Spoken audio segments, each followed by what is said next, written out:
ladies and gentlemen. We will be live on Facebook Live 1 hour later than usual because we had to go out and get supplies. That's what we had to do. All right, so we're starting back up. And it says starting live video, and there we are. Good afternoon, ladies and gentlemen, boys and girls, moms and dads, children of all persuasion. Welcome to Living on a Thin Line with Tony Vicich. It is Sunday, anybody know the date? Wow. April 12th. It is Easter Sunday in America, and I give a hearty welcome to you. We are coming to you 1 hour late today. Normally we come on at 2 p.m. Today we're coming on at 3, and the only reason for that was a time mismanagement on my part. We knew we had to go to the grocery store, and we knew we had to pick up items, and the decision we had to make was, do we go before the show and try to get her done, or go after the show? The concern was we haven't been to the store in over a week. We hadn't spoken to anyone who'd been in any of the stores out here in our area in over a week, so we had no idea who was what the situation would be. But so we went, and the situation was pretty darn good. I got to be honest with you. They pretty much had everything we wanted. There was no paper products whatsoever. So, but that's fine because we actually have a ample supply of paper products here. I pointed out to my wife yesterday. I said we've got 3 months of food in this house and 2 months of toilet paper. So we got to figure that a little bit. But we had to go out and get some fresh food items. A couple guilty pleasures that we got. We got some White Castles. Well, yes, we did. I am cutting back on anything with sugar or heavy carbs, but it is one small guilty pleasure. Oh, and a bag of potato chips. But I won't wolf them all down at once. So we're kind of just doing this show right now so that we have a continuous stream of what we do. So not a lot of you are going to be here with us today live. I get that because you are all getting ready to tune in at 2 p.m. and we weren't there. That's okay. That's fine. Mike Ramsey is here. So we're going to do a short 3 o'clock show today. We did do a 2 o'clock show in the car. So it wasn't our usual regular podcast that we've kind of developed over the last going on almost month now. 1 month. This whole quarantine lockdown thing is now the COVID era. The Corona era has now been going on for maybe in America 6 to 8 weeks. Excuse me. But most of us have been on some sort of a lockdown for at least a month. And for most of you, we seem to be handling pretty good. I was talking with a friend of mine last night who I very much admire. A lot of you know that I am 35 years clean and sober. So I'm not a big judge of people's behaviors. I'm a big judge of, you know what? I'm not a big judge of anything anymore.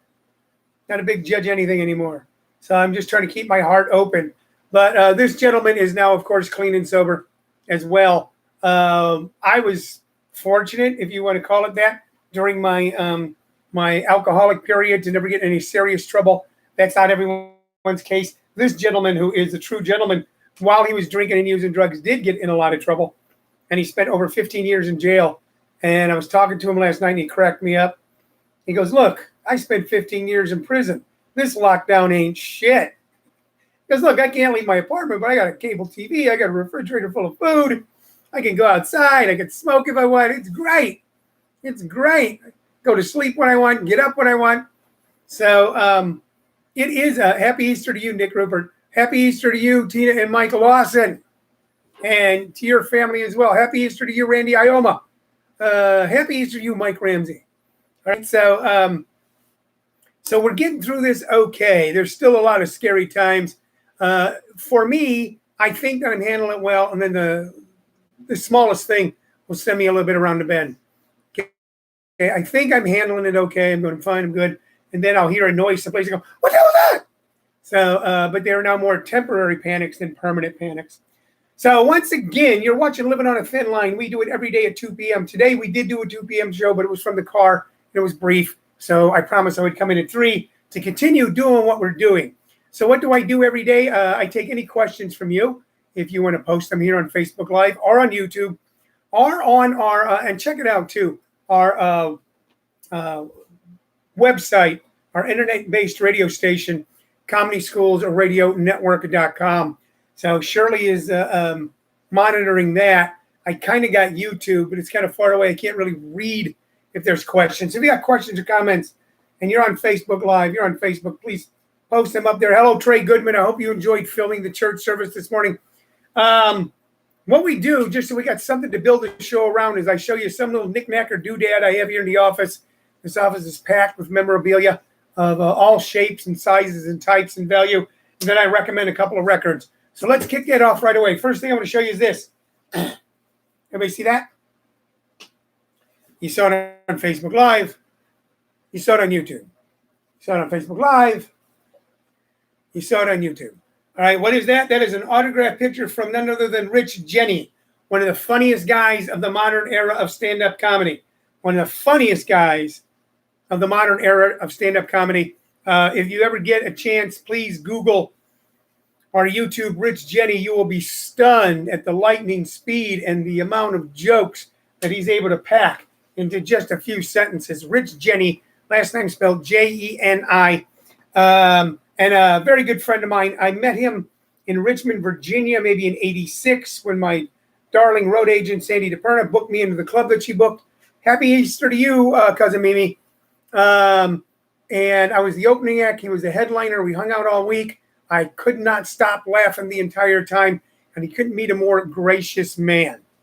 We became friends over the years. When he moved from New York to Los Angeles, he invited me up to his apartment in West Hollywood. We hung out some more. Over the years, our careers and lives took us in divergent paths, but we still remained friends. You want to Google Rich Jenny, Jeni. And I'll be frank with you. Tina and Mike Larson asked me, when have you ever heard from Ronnie Hunt from House Springs in the late 60s? I haven't, Mike. I haven't heard from him since House Springs days. So I don't know. There's some good stories there when we all hung out there. Watch Rich Jenny if you want a good laugh. Now, the truth is, and one of the reasons I mentioned him today is he did come to a sad demise. He did decide to take it upon himself to shuffle off this mortal coil to leave this earth. Hello, Sally. Sally, I'm going to mispronounce your name. I'm going to say, is it Quinn? If you could phonetically write it out. We've been friends on Facebook for a long time, but I don't know how to pronounce your name.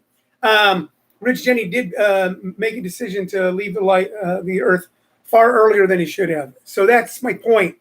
One of the funniest men in America, a dear friend, a gracious human being, and somehow he lost the thread. If you, I'm looking at you.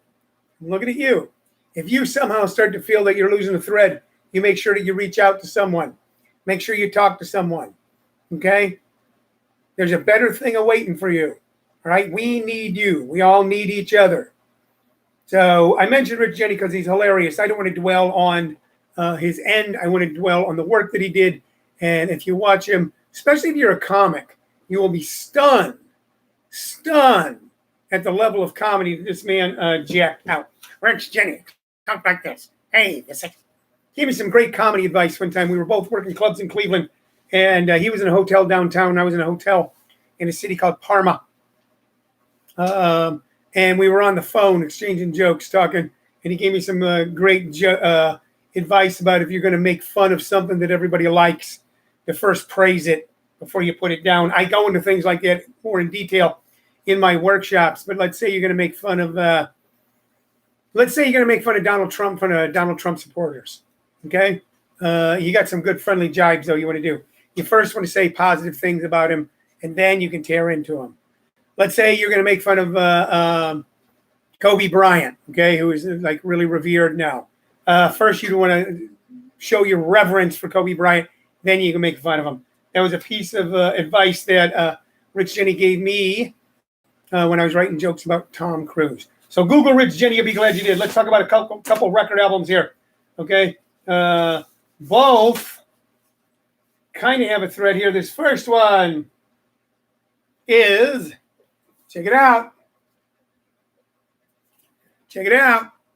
Okay, what is that? Hello, Peter Fogel. Hello, Susan Joy Ballin. Is that Marty's ex-wife, Susan? Hey. There you go. There you go. You can see it here. What am I showing you? The back is actually cooler because look at that picture. Look at that picture. Okay, what am I showing you? This is an album by a rock group that was comprised of totally of indigenous people, American Indians. This is Redbone, and this album is Message from a Drum. Okay, and on this is Witch Queen from New Orleans, One Monkey, Jericho, The Sun Never Shines on the Lonely, Fate, Ninja Trance, When You Got Trouble, Perico, a word I can't pronounce, Maxpletive, Emotions and Message from a Drum. This does not contain their giant hit, which is Go and Come and Get Your Love. Hey, hey, what's the matter with you? Come and get your love. But I don't have that album, but I have this album.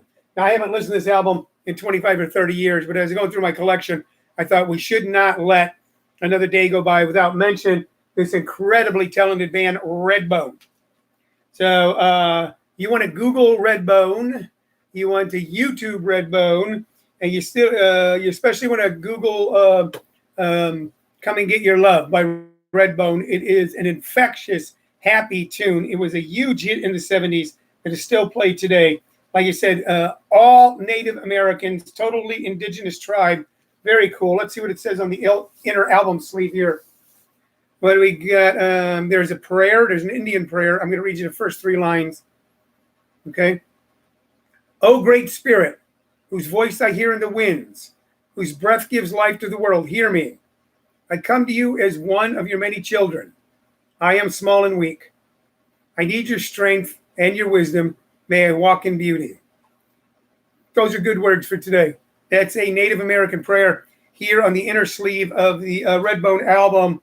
The names of the guys were Lolly Vegas, Pat Vegas, Tony Bellamy, and Pete, last Walking Bear, his Native American name, DePoe. So check it out. Check out Redbone. You'll love Redbone. I don't know if any of you out there are Redbone fans. Hello, Lena Scales. Hello, Don Shell. And now one other final album here to show you. It's not an album. Okay, it's big like an album, but it's not. And let's see if you can see that. Let's see if you can see that. It's kind of hard because it still has the plastic on it. So what am I showing you? I am showing you Santana. Oh, okay. See that? Oh, yeah. Look at that. How cool is that? This is Santana, but it's just one song. This is a radio edit and album version, and then side B instrumental of one song, and the song was "Smooth" with Rob Thomas.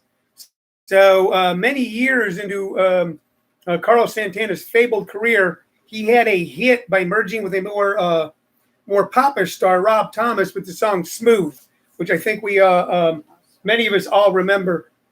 I encourage you to go back and listen to that song.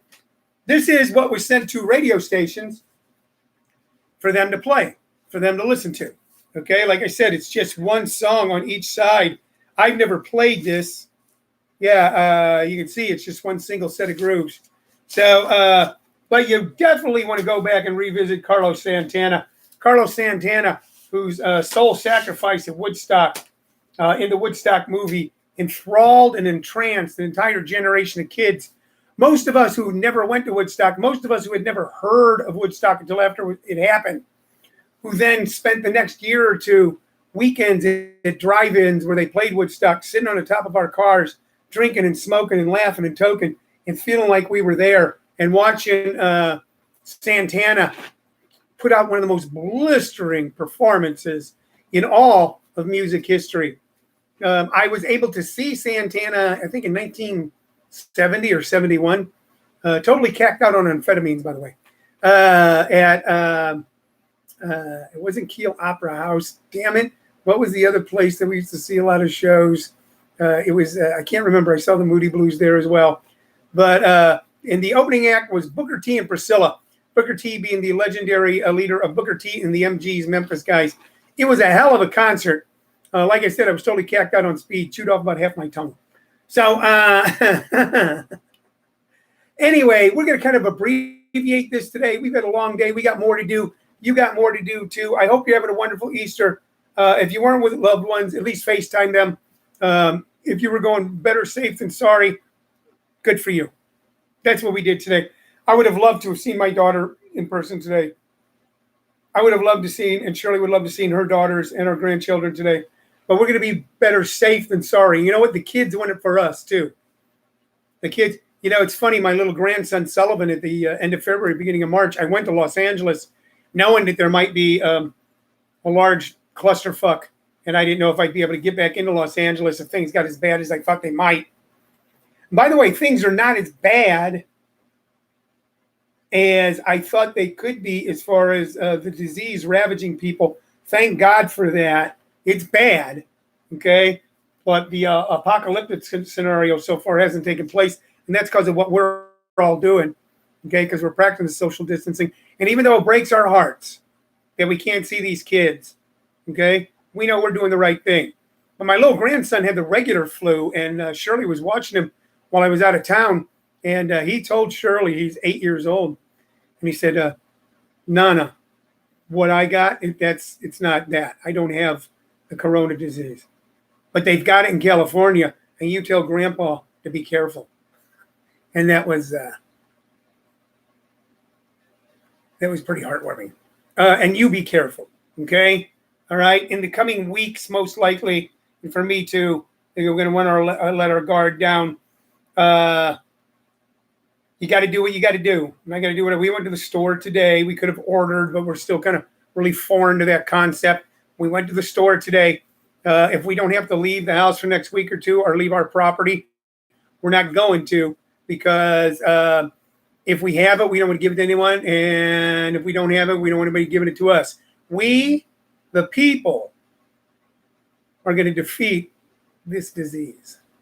They're working like mad, okay? At the county level, I had a text messages with the mayor yesterday of Maricopa, a wonderful guy, Christian Price, one of the best public servants I ever met. At the local level, at the county level, many places at the state level, we're working hard. I will be frank with you, I am not impressed by the federal level. If any of you are trying to contact the SBA about any of these loans or anything, there's $2.5 trillion floating around out there. I don't think I'm getting any of it. I don't think I'm getting what I deserve. I don't want more than what I deserve. I don't want more than what I need, but I don't think I'm getting it. So we're not on our own. We're together. We're together. Hey, there's Bob Rocky. Hello, Bobby Rock. Okay. All right. I'm going to wrap up now, guys, because I did do it 2 o'clock. You can go back and look. It was in the car. It's kind of silly. I recommended that you follow the comic Rich Jenny. Watch some of his stuff. You go back and listen to the magical music of Redbone. And even though Santana's played on the radio a lot, go back and look at him in Woodstock doing Soul Sacrifice one more time if you want to see an incredible show. Happy Easter, everyone. I'm going to be back with you tomorrow, 2 p.m. Mountain Standard Time, our regular time, living on a thin line. You can see us on Facebook Live. You can see us on YouTube on the Comedy Schools channel. Listen to us on ComedySchoolsRadioNetwork.com. If you ever thought about taking a workshop, if you'd like to learn how to write, if you'd like to learn how to do this, we're doing right here. Join one of our workshops. I'm going to have a brand new beginning workshop starting for you. I'm going to be announcing it next week. We're going to have workshops for you to join to keep your mind off this and to focus on the joy. Focus on the joy. All right, everybody. Bye-bye. Thanks a lot.